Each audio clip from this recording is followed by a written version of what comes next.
Allah.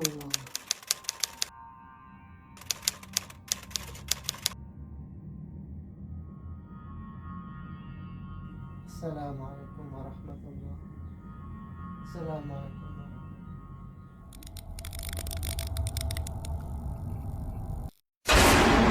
Mang Sukir.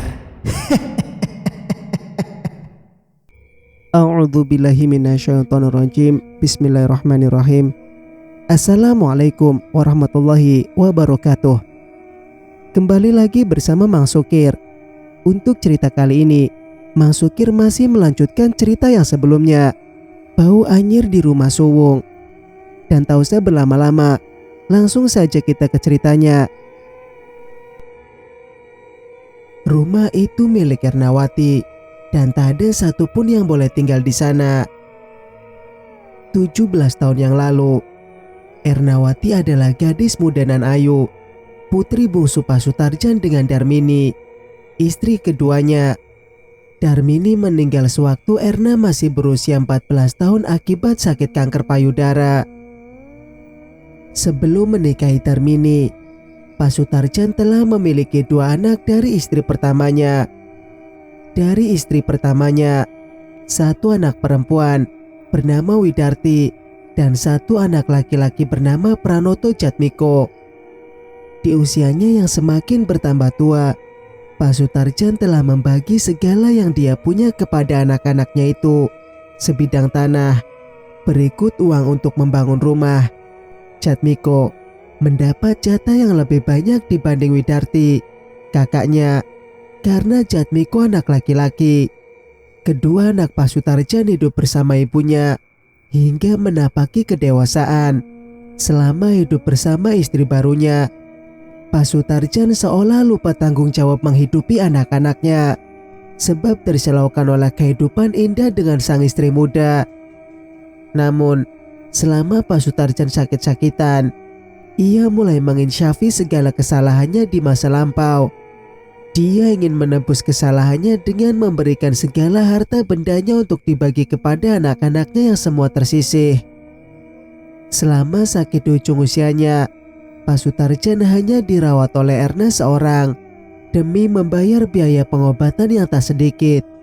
Pak Sutarjan menjual ternaknya satu persatu. Hingga lama-kelamaan ternaknya yang dipiara di samping rumah habis terjual, sekaligus untuk biaya hidup. Saat masih duduk di bangku SMA, sepulang sekolah, Erna merawat bapaknya dengan sangat telaten dan sabar. Ernawati perempuan yang lemah lembut. Dia amat menyayangi bapaknya, karena Pak Sutarjan menjadi orang tua tunggal baginya semenjak kepergian Darmini. Bertahun-tahun, Erna dengan sabar merawat bapaknya. Dia terpaksa harus mengubur dalam-dalam harapannya ingin melanjutkan pendidikan ke sekolah tinggi. Sebab rasanya amat jauh bila digapai. Bapaknya sudah tak memiliki apapun lagi. Ladang, tanah, semua telah dibagi sama rata. Bahkan ternak pun sudah tak tersisa. Uang makan sehari-hari mereka dapat dari kerjanya sebagai buruh cuci. Hanya rumah itulah barang berharga yang dia miliki. Sebenarnya Erna ingin sekali mengungkap keinginannya menikah, karena dia telah menginjak dewasa dan telah siap mengarungi hidup agar ada orang yang mengayominya. Namun, sampai detik ini dia masih belum menemukan lelaki yang sesuai dengan hatinya. Bapak, Erna pengen menikah selagi bapak masih ada, ucap Erna sewaktu memijit kaki bapaknya. Nikah sama siapa, Nduk? Sudah ada calonnya? Tanya Sutarjan pada putri bungsunya. Erna menggeleng. Gimana kalau nanti bapak rundingkan sama saudara-saudaramu? Papa bakal minta mereka bantuin buat nyari calon, sekaligus bantu biaya pernikahanmu. Papa udah ngasih banyak sama mereka. Dok, sudah seharusnya mereka bantu bapak buat ngurusin ini. Pak Sutarjan sembari terbatuk-batuk mengungkap. Singkat cerita, Darti, kalau misalnya rumah ini dijual buat biaya pernikahan Erna, Papa bakalan tinggal di mana lagi? Papa masih butuh tempat tinggal sama Erna. Ini cuma satu-satunya yang Papa punya.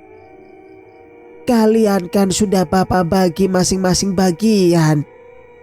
Pak Sutarjan memberikan pengertian pada putri sulungnya yang berencana menjual rumah yang ditinggali Pak Sutarjan dan Erna. Darti menggunakan alasan pernikahan Erna sebagai dalih penguat. Nanti kalau rumah ini dijual, kita pakai uangnya buat biaya nikahan Erna, Pak. Sisanya ya buat beli rumah. Kecil aja. Kebyok juga ndak masalah. Kan Bapak cuma tinggal sendiri. Erna juga kan bakal ikut suaminya. Kalau Erna ikut suaminya, terus siapa yang rawat Bapak, Nduk? Apa Bapak boleh tinggal sama kamu? Kok enak, Pak? Minta tinggal sama aku. Semuanya aja selama ini yang Bapak pikirkan cuma Erna. Sejak kecil aku hidup susah sama ibu, sama Jatmiko. Sekarang Bapak udah tua, udah ringkih. Cuma mau enaknya aja tinggal sama aku. Jangan harap, Pak. Sejak kecil aku sama Jatmiko hidup susah. Yang Bapak junjung-junjung cuma Erna. Terus Bapak harus gimana, Nduk? Erna carikan suami. Dia udah dewasa. Udah saatnya nikah. Selama ini dia udah ngabdi ngerawat Bapak. Biarkan rumah ini jadi milik Erna ya, Nduk. Jangan dijual. Ungkap Pak Sutarjan lirih agar Widarti meluluh. Kita lihat aja nanti, Pak. Pokoknya aku ndak mau sampai ikut rugi kalau urusan ini. Aku ndak mau sampai ketiban apesnya. Aku udah punya anak, Pak. Kebutuhanku banyak. Aku ndak mau nambah beban lagi. Terus gimana? Apa kamu rundingkan sama Jatmiko? Jatmiko mana mau ngurusi Bapak sama Erna? Terus gimana, Nduk? Nanti aku pikir-pikir lagi, Pak. Aku sama Mas Narko juga lagi banyak kebutuhan. Pokoknya rumah ini harus dijual kalau mau buat biaya Erna. Singkat cerita, Widarti dan Soekarno suaminya akhir-akhir ini kerap mengunjungi rumah Bapak yang dengan maksud lain. Diam-diam mereka berniat ingin mengambil sertifikat rumah dan menjualnya untuk keperluannya sendiri. Sunarko sedang terlilit hutang rentenir dalam jumlah yang lumayan besar. Akibat uang modal usaha sayurannya tak berjalan sesuai rencana, justru nombok berkali-kali lipat.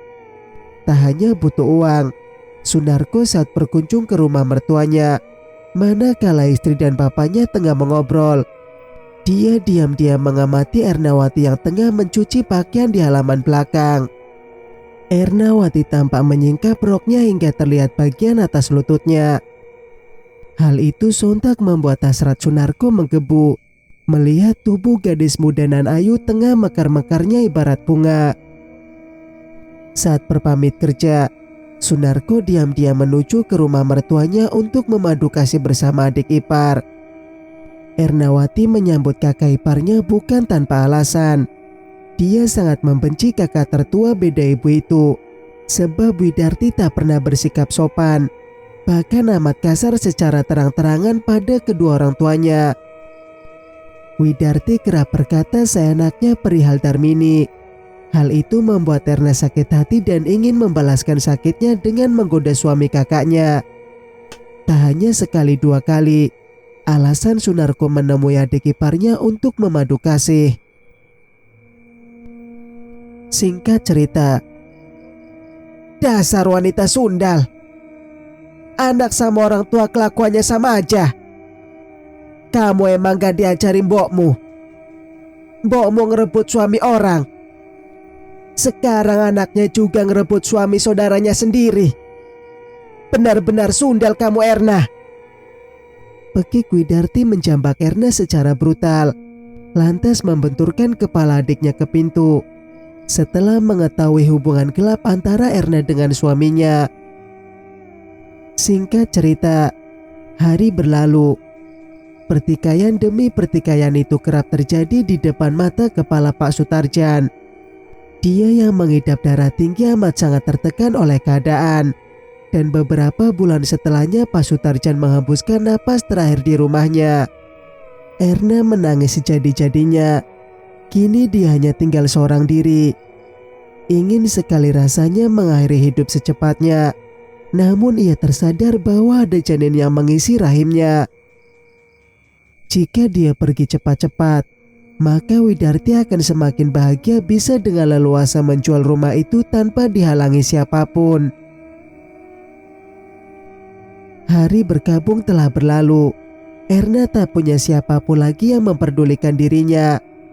Dia hanya mengenal tetangga yang rumahnya tak jauh dari rumah bapaknya. Makyem, tetangganya, janda yang hidupnya dihabiskan sebagai tukang bersih-bersih panggilan. Dulu sewaktu Darmini masih hidup pun, kerap menggunakan jasa Makyem sebagai tukang bersih-bersih kebun. Makyem merasa iba melihat penderitaan Erna, gadis sebatang kara, padahal dulunya anak orang mampu. Namun, kerasnya hidup membuatnya bernasib amat malang. Erna mengadu pada Makyem bahwasanya dia tengah mengandung. Sudut pandang Hasna. Aku seperti kesetanan melihat suamiku tengah berbaring sekamar dengan Kadita. Kudaratkan tanganku berulang kali ke wajah Mas Faisal, agar dia tersadar bahwa apa yang dilakukannya adalah hal menjijikan. Tak hanya pada Mas Faisal kuluapkan amarahku, Kadita pun tak luput dari sasaran amukanku yang bertubi. Meski aku memergoki mereka masih lengkap mengenakan busana, namun tetap saja suamiku telah berbuat kesalahan besar selama aku tak berada di rumah. Kadita yang tadi menampakkan ekspresi pasrah akan amukan, cakaran, juga cengkramanku, kini dia tiba-tiba berubah jadi berani. Matanya melotot sempurna, mencengkram tanganku hingga membiru. Tak hanya itu, Mas Faisal yang melerai ini pun didorongnya kasar. Aku tak peduli lagi apa yang akan diperbuatnya padaku. Sedari tadi terus kulontarkan ucapan tak mengenakan di telinga. Jangan sakiti anak ini, atau kamu akan mati di tanganku, pekik Kadita. Kini dia menjambak jilbab yang kukenakan hingga rambutku berurai tak karuan. Aji yang sedari tadi masih sok sekaligus kalut, berupaya mendekat melerai pertikaian ini. Begitupun Mas Faisal. Suamiku berupaya menarikku agar aku menjauh dari Kadita, sementara Aji menyeret Kadita agar keluar dari kamar. Namun, hal tak terduga terjadi. Kadita mencekik leher Aji, hingga pemuda itu nyaris kehabisan napas. Ku coba membaca ayat kursi mengingat kejadian tempo hari. Jangan-jangan benar, Kadita kerasukan. Allahu la ilaha illahu al-hayyul qayyum. Kulafazkan ayat Tuhan dengan suara tegas sekuat mungkin. Kadita mendelik-delik ke arahku. Lantas, dia berlari mendekat ke dinding kamar. Kadita memanjat dinding kamar hanya dengan kuku tangan dan kakinya. Kini, dia menempel serupa cicak, lantas terus merayap, hingga mendekat ke atap plafon. Ku coba terus melafazkan ayat-ayat ilahi sekuat yang ku mampu. Aji pun demikian. Dia mengikuti bacaan serupa yang ku baca berulang-ulang. Kini, Kadita melayang di atap plafon dan menggantung seperti kipas angin yang menempel. Hentikan! Hentikan! Pekik Kadita semakin tak terkendali. Mas Faisal yang semula panik pun turut berdoa, namun dengan suara teramat pelan, tak sepertiku yang bersuara kian keras dan tegas. "Ernawati, kamu Ernawati kan? Pergi kamu Ernawati," kataku spontan. Entah kenapa tiba-tiba aku jadi seberani ini. Padahal aku sebetulnya manja dan penakut. Namun, keberanianku tiba-tiba muncul barusan disertai amarah. Begitu melihat jin genit itu mengganggu rumah tangga kami. Ku baca surat An-Nas, Al-Falaq, dan Al-Ikhlas tak terhitung berapa kali. Ku baca surat Yasin juga. Namun, Kadita yang kerasukan masih saja menggantung di atap plafon belum mau turun. "Jangan dibaca lagi. Aku gak mau pergi." Mas Faisal kian panik. "Apa aku panggilin Pak Ustadz? Sama paranormal sekalian.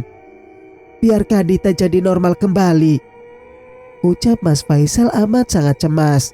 Mungkin dia kini betul-betul percaya bahwa Kadita sedang kerasukan. "Jangan dulu Pak. Jangan tinggalin Bu Hasnah. Kita baca doa semampu kita. Kalau kondisinya udah stabil, baru kita bisa keluar rumah ini." "Kamu perempuan bodoh. Benar-benar resek. Punya suami perhatian bukannya senang malah kebanyakan nuntut." Pekik Kadita lagi. "Aku pengen suamimu. Dari dulu, aku pengen suami kayak suamimu. Ganteng, baik, penyayang. Kamu Hasnah, istri yang gak pernah bersyukur." Ejek Kadita menertawakanku. "Dasar jin genit. Awas saja besok jika sudah ada Ustadz Ruqyah. Kamu bakal di roasting dan bakalan lenyap dari tempat ini." "Ini rumahku. Yang boleh tinggal di rumah ini cuma aku. Nanti aku mau tinggal di sini sama Mas Faisal," ucap Kadita sembari tertawa cekikikan. Sedari tadi, terus kulafazkan ayat-ayat ilahi yang kupelajari kemarin sewaktu di rumah. Aku membaca beberapa kutipan ayat penangkal sihir juga gangguan jin. Mungkin selama ini, Mas Faisal juga di bawah pengaruh jin penghuni rumah yang genit juga menginginkannya. Terang saja, selama ini Mas Faisal tak pernah mengindahkan aduanku meski jelas-jelas rumah ini bermasalah. Aku berlindung kepada Allah dari kejahatan segala makhluk ciptaannya. Hanya Allah sebaik-baik pelindung. Jika kamu masih suka mengganggu manusia dan merasuki seperti ini, apalagi sampai merusak rumah tangga manusia, tempat yang cocok bagimu hanyalah dibakar oleh api neraka. Pekiku berapi-api. Entah aku sendiri heran, dari mana aku memiliki keberanian setebal ini. Tak seberapa lama, Kadita tiba-tiba anjlok dari atap plafon hingga tersungkur tak beraturan di lantai. Mungkin salah satu dari tulangnya ada yang patah. Saking parahnya dia mendarat secara barbar begini. Jin yang merasuk barusan benar-benar rese. Dia memanfaatkan Kadita untuk menggoda suamiku. Setelah Kadita tersungkur lemas tak sadarkan diri di lantai, Aji lantas mendekat ke arahnya.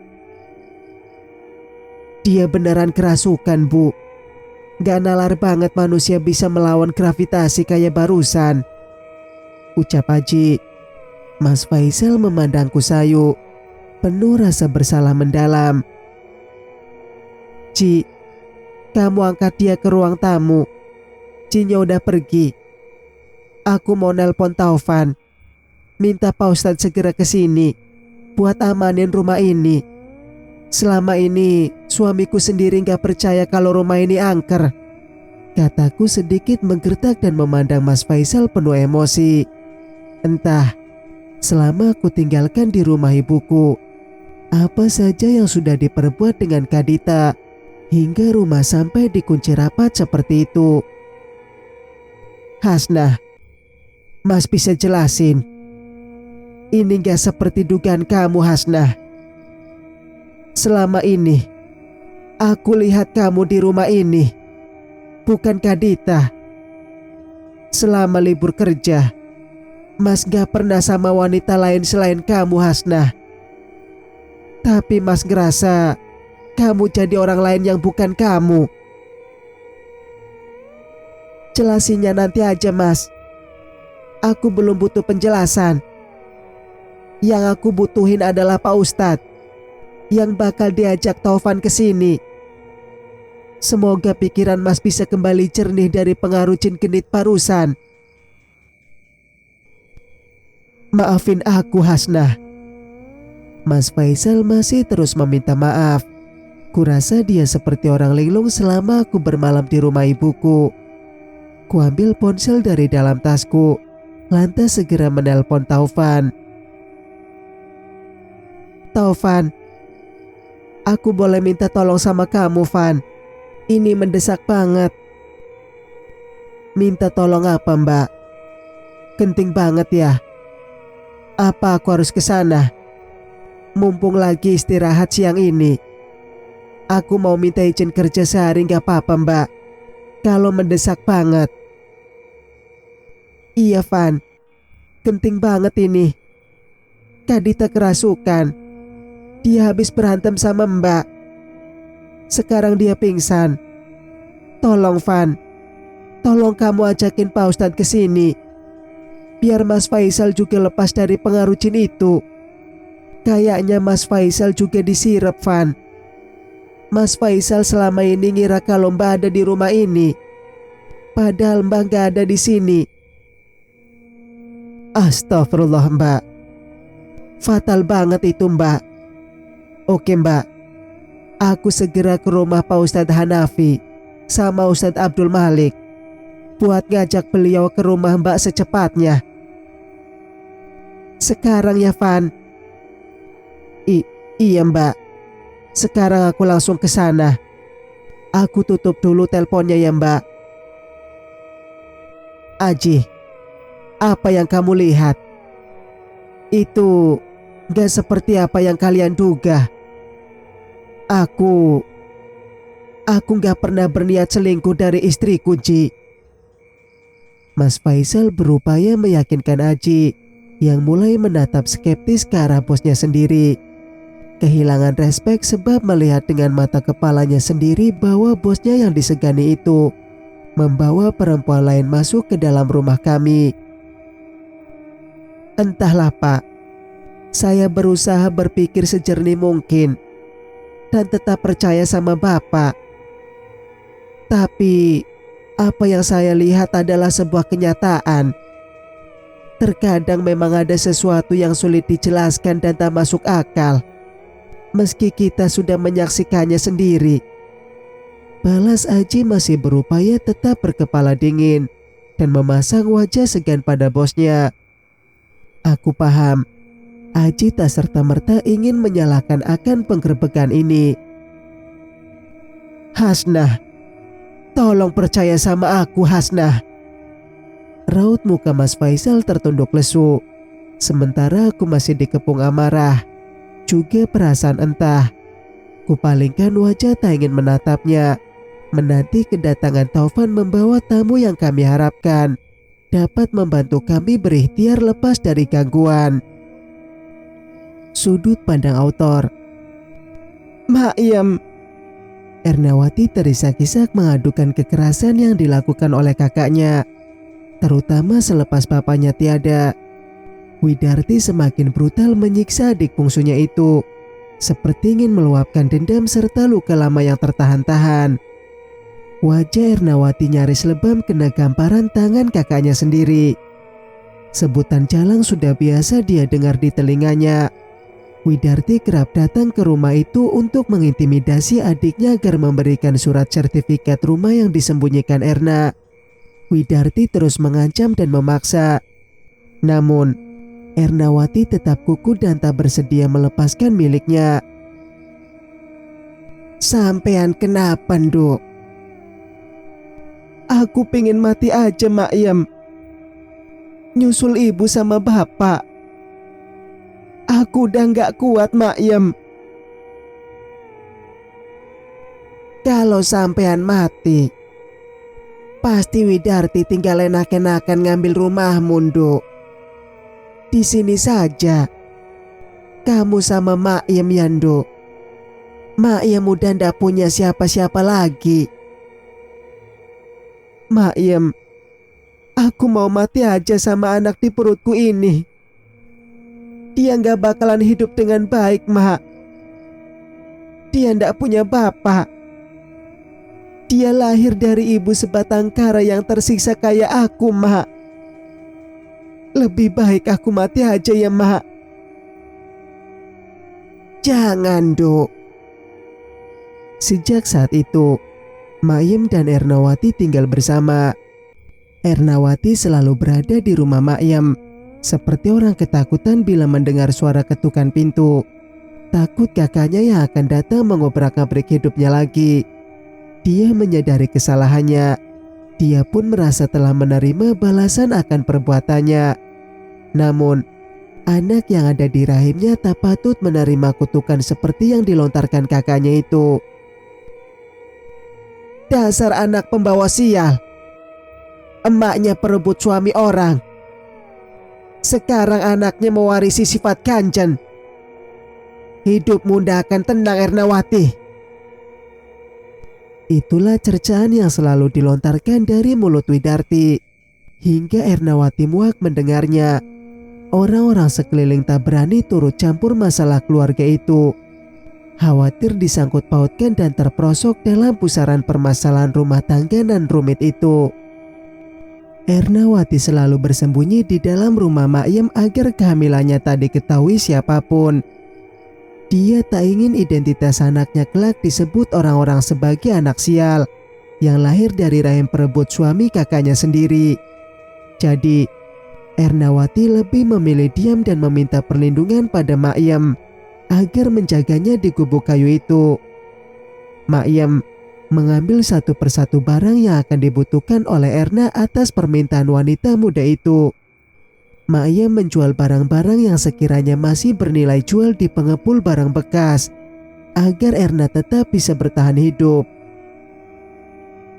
"Setidaknya aku harus tetap hidup sampai menunggu hari kelahiranmu, Nak."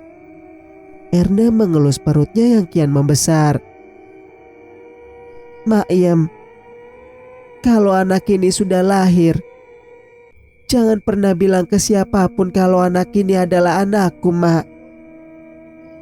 Bilang ke orang-orang kalau anak ini nemu di tempat sampah, karena memang dia dilahirkan dari perempuan hina." "Kenapa kamu ngomong seperti itu, Tondo?" "Kenyataannya memang iya, Mak.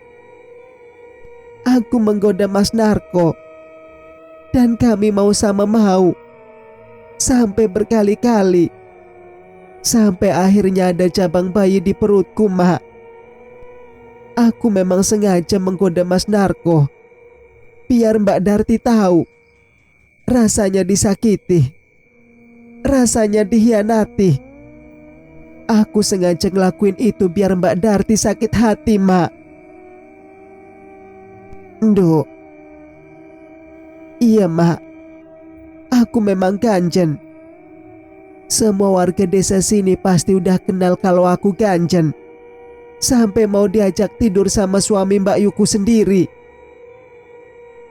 Semua orang di sini udah pada ngerti, Mak. Nama aku udah tercemar gara-gara udah disebar sama Mbak Darti. Gimana kelakuanku? Para istri daerah sini pada takut kalau nantinya suaminya bakal kugoda. Padahal aku gak kayak gitu, Mak. Aku sengaja lakuin itu buat bikin Mbak Darti sakit hati. Maya memeluk Ernawati yang sedang frustasi. Sebenarnya kalau Bapak mau nurutin, aku juga kepingin, Mak. Nikah, hidup bahagia, punya suami muda, tinggal di rumah. Aku ngomong anakku sebagai ibu rumah tangga. Maya mengusap linangan air matanya. Dari dulu aku pengen nikah, Mak. Aku malah nyari kebahagiaan lain dengan berbuat itu sama kakak iparku sendiri. Perbuatanku emang bejat, Mak. Tapi sesalah-salahnya aku, Mbak Darti gak berhak mengambil rumahku. Itu rumah nantinya bakal buat anakku. Bersambung, nantikan kelanjutan ceritanya di video berikutnya. Wassalamualaikum warahmatullahi wabarakatuh.